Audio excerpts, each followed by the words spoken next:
Gaza में सैकड़ों हजारों बच्चों की हालत खराब है। वो खाने पीने के सामान का इंतजार कर रहे हैं। यूएन ने कहा है कि गाजा में उनके पास 90 ट्रक राहत सामग्री की पहुंची है, जबकि 200 ट्रकों को गाजा में अंदर आने दिया गया है। दूसरी तरफ गाजा पर इजराइल के हमले भी जारी हैं। गाजा के बचे कुचे अस्पताल इसी तरह बच्चों से भरे पड़े हैं। महीनों से चल रहे इजरायली हमलों में जख्मी बच्चों के साथ ही वो हजारों बच्चे भी हैं जो ढंग से खाना पानी न मिलने की वजह से इस हालत में पहुंचे हैं।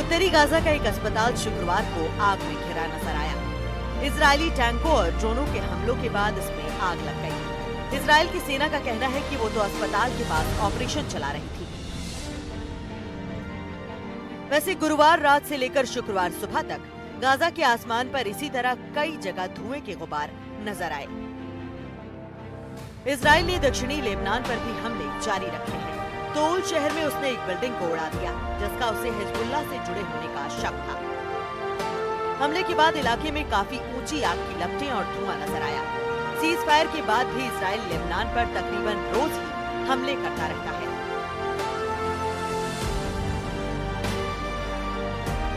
लेकिन हाल फिलहाल में राहत की बात यह है कि वर्ल्ड फूड प्रोग्राम की तरफ से आए आटे के बोरों से भरे कुछ ट्रक डेर अल बलाह की बेकरियों में पहुंचे हैं।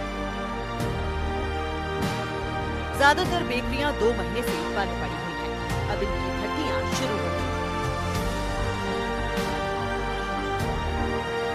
यहाँ बनी रोटियां काउंटर पर नहीं मिलेंगी, बल्कि भूख जब बेकाबू होगी तो इंसानियत दम तोड़ती है, और गाजा में यही था। यहाँ बमों से पहले भूख जान ले रही। कभी राहत की उम्मीद लेकर आने वाले ये ट्रक आज मौत के मैदान में बदल चुके हैं। जैसे ही ट्रक पहुंचे, भूख से बेहाल भीड़ ने उन्हें घेर लिया और पल भर में राशन, पानी और दवाइयों से लदा सामान लूट लिया गया। गाजा में हालात अब इतने नाजुक हो गए हैं कि बच्चों के पास रोटी नहीं, माओ के पास आंसू नहीं और बड़ों के पास कोई उम्मीद नहीं बची। संयुक्त राष्ट्र के महासचिव एंटोनियो गुटेरेस ने कहा है कि ये समय गाजा के लिए सबसे बुरा है। उन्होंने इजराइल से गुजारिश की है कि कम से कम राहत सामग्री के ट्रकों को रोका न जाए, लेकिन जमीन पर हालात कुछ और ही बयां कर रहे हैं। बीते शुक्रवार को इजरायली हमलों में कम से कम 71 लोग मारे गए और गिनती वही नहीं रुकी। दर्जनों घायल, कई लापता और ट्रकों की राह देखती आंखें अब पत्थर हो चली हैं।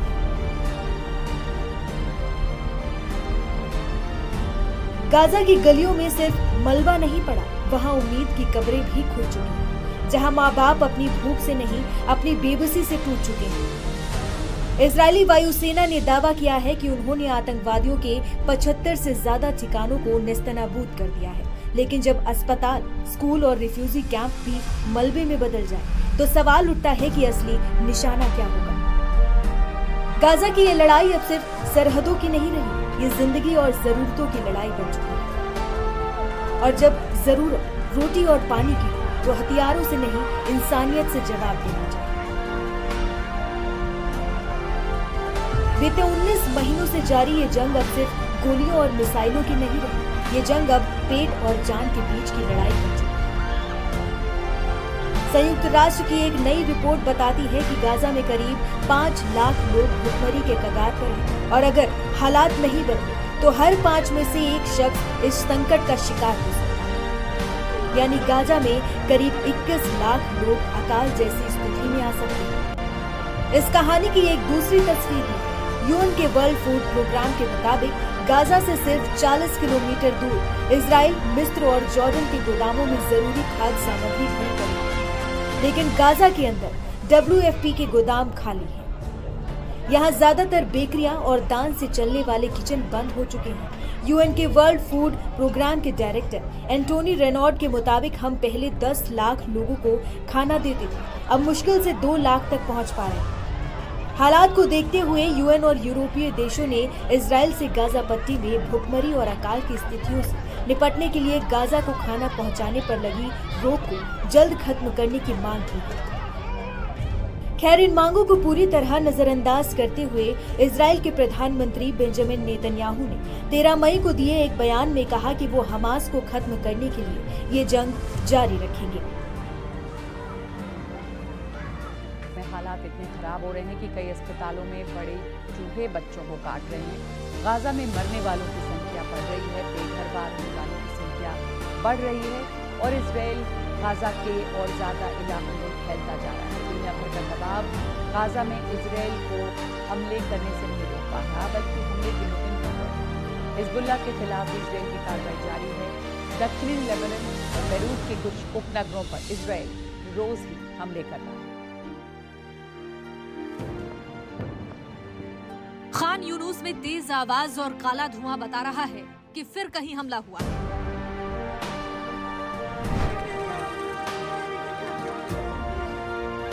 सोमवार को गाजा पट्टी पर इजरायली हमलों में 52 लोग मारे गए, जिनमें से 36 तो उस स्कूल की इमारत पर हमले में मारे गए, जिसे बेघर हो चुके लोगों के लिए शेल्टर में बदल दिया गया था।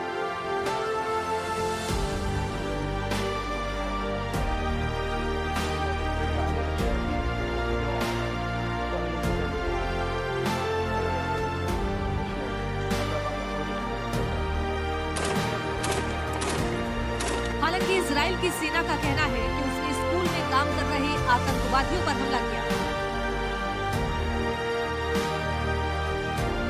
दूसरों के बच्चों की जान बचाने वाली बच्चों की एक डॉक्टर के पति और एक बच्चे का इलाज खान यूनुस अस्पताल में चल रहा है। इजरायली हमले में परिवार के बाकी 7 बच्चे मारे गए।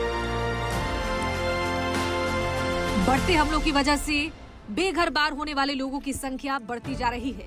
इनमें अबू जराद का परिवार भी है, जो पिछले 20 महीने में 10वीं बार बेघर बार हुआ है।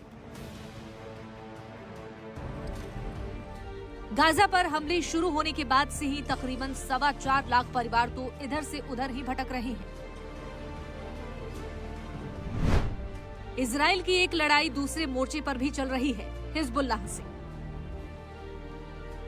हिजबुल्लाह ने कहा है कि जब तक इजराइल दक्षिणी लेबनान से हटता नहीं है और हवाई हमले बंद नहीं होते हैं, तब तक वो अपने हथियार सौंपने के लिए बातचीत को तैयार नहीं होगा।